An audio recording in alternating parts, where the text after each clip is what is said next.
Hey guys, welcome to EuroLeague Fantasy Talks. In this episode, we will talk about BasketNews EuroLeague Fantasy and how to continue growing your budget there, and in round 6 in particular. So this is my team from round 5. We got 1.46 million into our budget. Last week my budget was 74th largest in the whole BasketNews Fantasy, and now we have 37th largest budget in the whole BasketNews Fantasy. So this is how much each of my players got, from Maledon and Sako with 260 and 280k to Giedraitis and Sterling Brown. Even Sterling Brown got 5.4 fantasy points, but still got 101k to our budget because we did the calculations right. And Hernan Gomez, of course, didn't get so much fantasy points, but even still, it was not a big risk because we knew that he has a safety net, which even with a low score, he got credits to our budget. Let's now check stats for the next week of our team. So basically minimum fantasy points required in round 6 in the next round. That will be on Tuesday and Wednesday for the price not to drop for each player. And according to my calculations, these are the numbers. So for example, Vezenkov, he can score 0 fantasy points and still keep the same price, which makes him good for price growing, as he usually scores around 20 fantasy points. Therefore, he most likely will grow in price and increase your budget. When it comes to Neil Sako, it's even better because even with minus 18 fantasy points, if he scores that bad, his price would still stay the same and your budget will not drop. Which also means if he gets 10 fantasy points, he will get much more money than, for example, Juancho, who needs 9.5, and only then he keeps the same price. So he needs much more to grow the similar percentage in price. So therefore, Hernan Gomez, we will trade. The smaller the number, the better, of course. So Maledon is safe at minus 15. Jantunen is minus 3 almost, and Randolph minus 6. Dovydas Giedraitis is minus 17. Hermansson is with 4.7. So I think it's quite clear which 3 players we will trade out. And the idea is that, we could trade out even Jantunen, but the lower the number, the better for you guys to keep them, because then they have a higher chance that after round 6, they would still continue having good stats for price growing. Whereas Vezenkov, after next round, depending on his performance, he might become a bit riskier player to keep. And even Hermansson, for example, now if he scores 10 fantasy points, his price will grow, but then next week he will have even worse stats, most probably. So you want to keep as many better players, because in case Levi Randolph has a bad performance and then he doesn't have that good stats, so then you have to trade him out. So we want to have as many players with the good stats for price growing. So therefore you want to have as little players that are risky to keep. All right, so let's now go and make our changes. So let's go with the changes, and of course the players we want to remove is Juancho Hernan Gomez, Martin Hermansson, and Mamadou Jaiteh. And now the fun part, to get new players. As we have grown our budget quite a bit, we can get even more good players.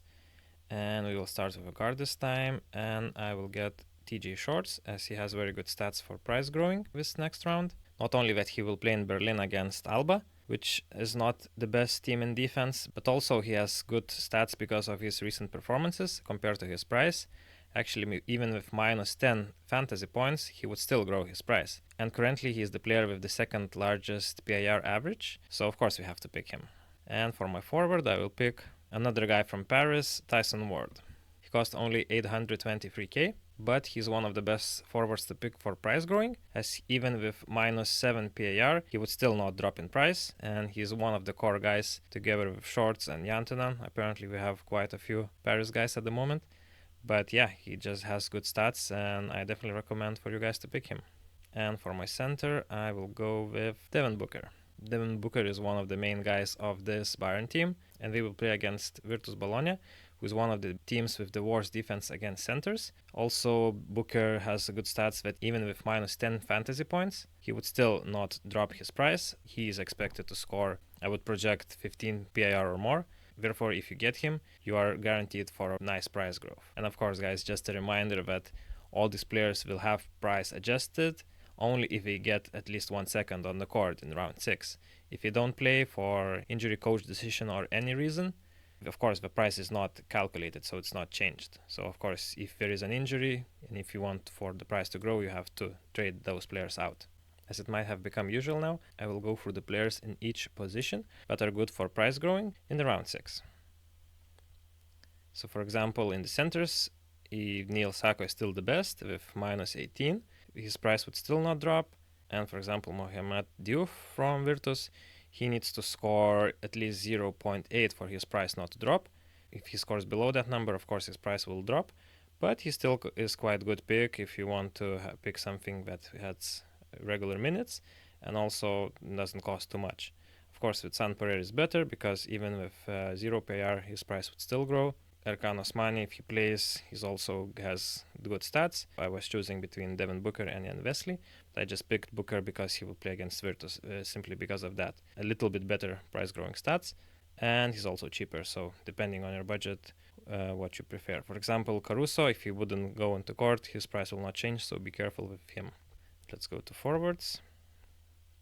And since, of course, there is more overall forwards in the game, there is a bigger list of them for the price growing. Smailagic, for example, needs to score 0. Vezenkov, here I show that it's minus 0.1, and of course I showed in the previous slide that it's 0, so just to round it up, it doesn't matter that much, right? He shouldn't score 0 anyway.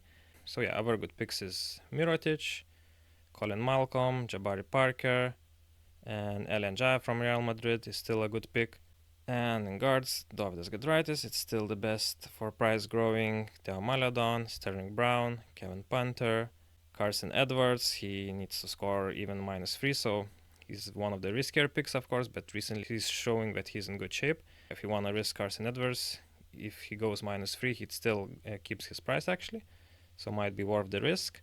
Sabin Lee I put because I think a lot of guys might still have him, and just for you guys to show, he, even with 1.6, he wouldn't drop the price, so he might still be a good pick, especially if he gets more minutes, but Rokas Jokubaitis is coming out of the injury now, so let's see, that might even help Sabin Lee, because Jokubaitis would be the point guard role. Sabin Lee can do more shots on the perimeter, or just driving, so just to be on the position number 2. So that's all. I have fixed my previous mic, so I hope the audio quality is now better.